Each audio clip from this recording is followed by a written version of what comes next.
तो इस क्लास में हम देखेंगे क्लास 8 का साइंस चैप्टर 3।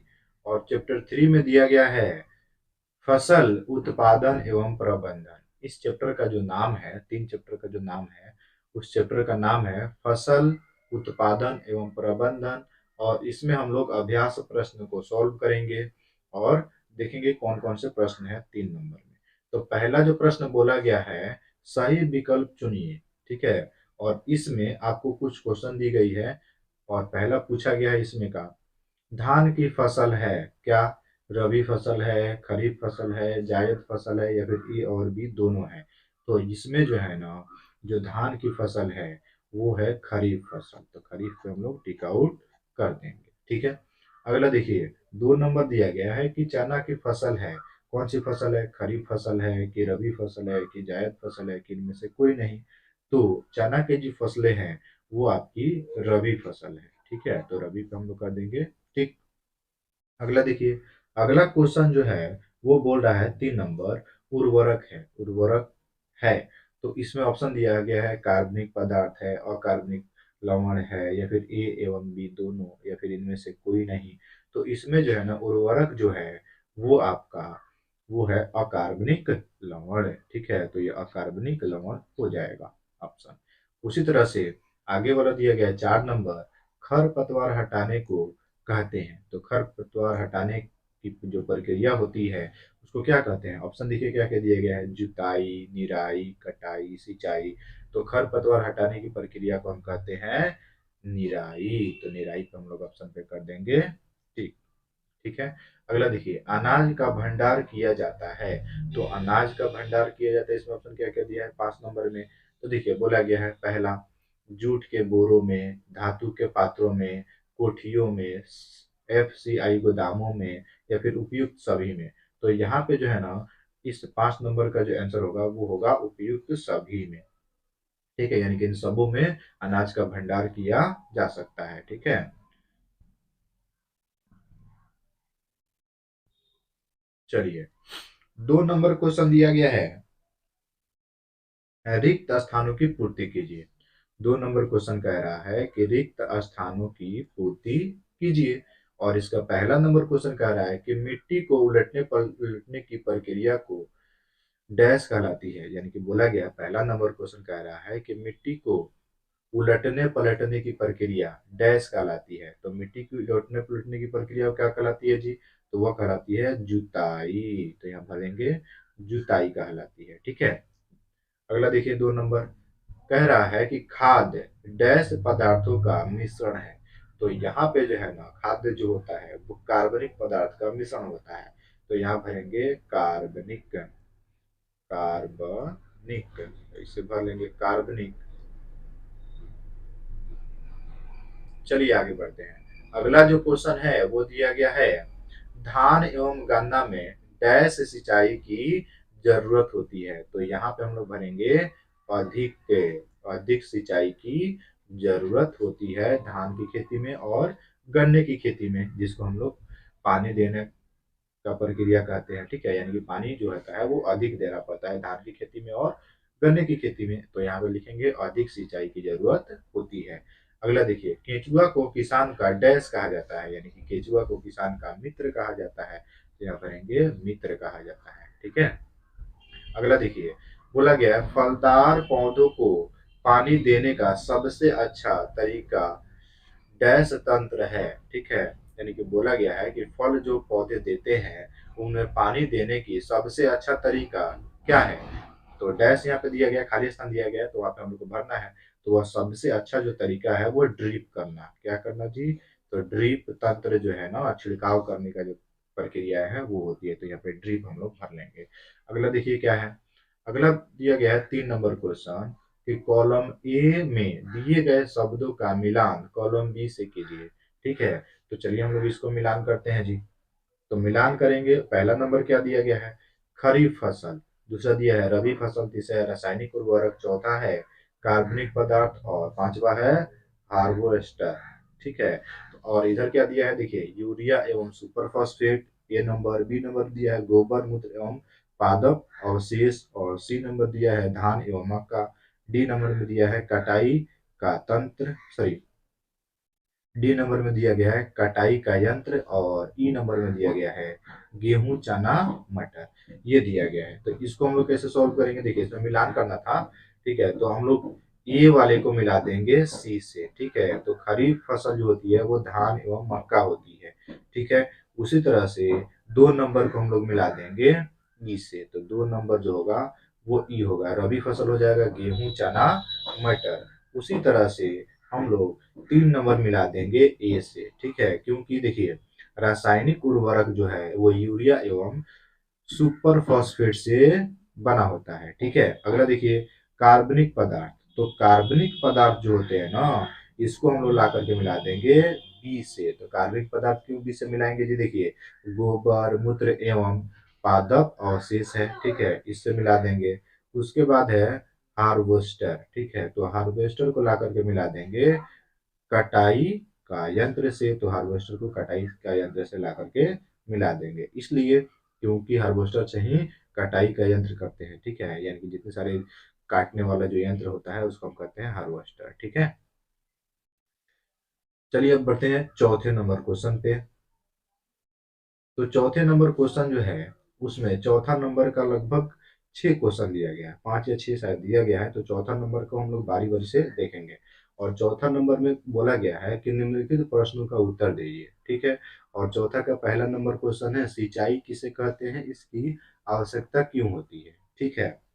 तो हम लोग देखेंगे इसमें सिंचाई किसको कहते हैं जी। चलिए आगे बढ़ते हैं। देखिए पौधों को जीवित रहने के लिए एवं अपना विकास करने के लिए जल की आवश्यकता होती है।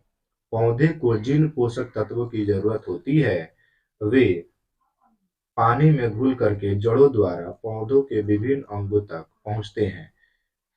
बीजों का अंकुरण शुष्क परिस्थितियों में नहीं हो सकता, इसलिए जल आवश्यक है।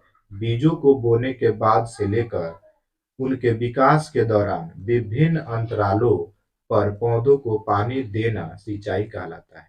यानी कि पेड़ पौधों को पानी देना ही क्या कहलाता है, सिंचाई कहलाता है, ठीक है। अगर किसी पेड़ पौधे को अगर हम पानी न दें तो वह आगे विकास नहीं करेगा, ठीक है। तो इसी तरह से हम बोल सकते हैं कि पौधों को पानी देने को हम क्या कहते हैं, सिंचाई कहते हैं, ठीक है। चलिए आगे बढ़ते हैं दूसरे क्वेश्चन पे।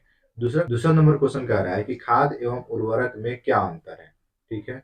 तो दूसरा नंबर क्वेश्चन दिया गया है खाद एवं उर्वरक में क्या अंतर है, तो लिखेंगे खाद एवं उर्वरक दोनों ही ऐसे पदार्थ हैं जो कि फसलों के विकास में महत्वपूर्ण भूमिका निभाते हैं, किंतु दोनों में भिन्नताएं पाई जाती है जो निम्न प्रकार है। चलिए देखते हैं जी क्या क्या भिन्नताएं हैं उनमें।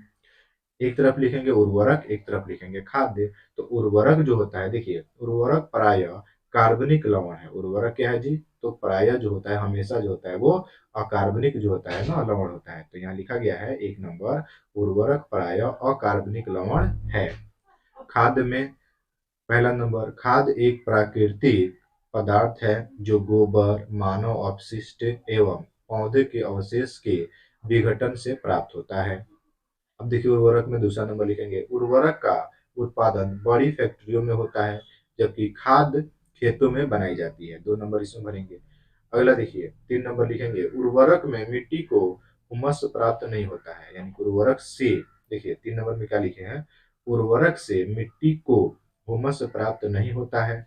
लेकिन वही 3 नंबर में खाद में आइएगा तो खाद में लिखेंगे मिट्टी से, देखिए 3 नंबर में आइएगा तो खाद से मिट्टी को हुमस प्रचुर मात्रा में प्राप्त होती है।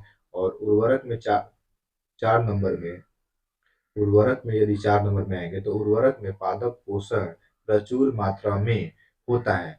और देखिए खाद्य में पादप पोषक कम मात्रा में होता है। इतना यदि आप एग्जाम्पल लिख सकते हैं तो यह अंतर स्पष्ट हो जाएगा। चलिए आगे बढ़ते हैं 3 नंबर में, इसी का चौथा का तीसरा नंबर प्रश्न। 3 नंबर बोला गया है कि जैविक खाद से क्या लाभ है, जैविक खाद का क्या क्या लाभ है, तो लिखेंगे जैविक खाद का खेतों में प्रयोग करने से निम्नलिखित लाभ है। उसका पहला नंबर क्या है, मिट्टी की जल सोखने की क्षमता में वृद्धि होती है। यानी कि जैविक खाद का यूज करते हैं तो मिट्टी में जल सोखने की क्षमता जो होती है वो बढ़ जाती है। अगला 2 नंबर, इससे मिट्टी भ्र इस 2 नंबर, इससे मिट्टी भुरभुरी एवं रंध्र हो जाती है, जिसके कारण गैस नियमित सरलता से होता है। ठीक है, जिनके कारण गैस नियमित सरलता से होता है। कहने का मतलब क्या है कि इससे जैविक खाद देने से मिट्टी जो होती है वो भुरभुरी हो जाती है, जिसके कारण गैस का आदान प्रदान आसानी से होता है। आगे देखिए 3 नंबर लिखेंगे, इससे मित्र जीवाणुओं की संख्या में वृद्धि होती है, यानी कि जैविक खाद यूज करने से केंचुआ की बढ़ोतरी हो जाती है। ठीक है, अगर 4 नंबर, इससे मिट्टी का गठन सुधर जाता है। ठीक है, यानी कि मिट्टी जो होती है वो ठीक तरह से काम करने लगती है, यानी कि बैठ जाती है, उसका गठन जो होता है वो सही हो जाता है। ठीक है, अगला देखिए 4 नंबर। 4 नंबर में कह रहा है, 4 का 4 नंबर है जी।